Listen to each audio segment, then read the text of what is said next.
leen di jaajëfal di leen kontaane waaw tey taxaw seetlu bi naan rek muy démb point de presse Ousmane Sonko bi kenn du xoyal Aziz Maham Diallo ak ñeneen waaw mais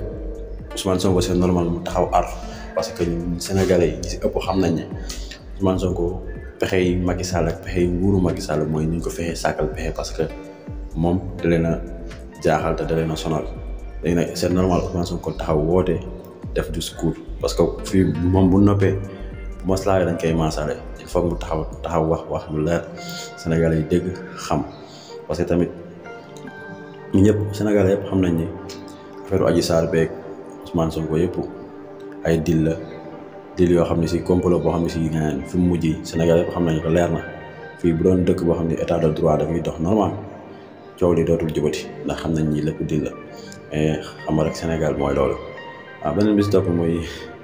Abdoulaye Wilane dafa waxoon ne Macky Sall amul droit def troisième mandat léegi génnaan na ci parce que nee na Macky Sall am na def droit def ko jaar mais mandat xaw ma mais ñaari mandat yi 5 ans lañ wax loolu Sénégal neex na quoi. loo xam ne si c'est intérêt nga taxaw ni même bu dul dëgg nga taxaw dëggal ko loo xam ne c'est intérêt nga taxaw faagaagal dañuy xool intérêt général intérêt askan bi ñiy wax Macky Sall da war a am troisième mandat yëpp seen intérêt personnel la waaw mu nekkoon seen taxaw seetlu di leen jaajëf jërë ngeen jëf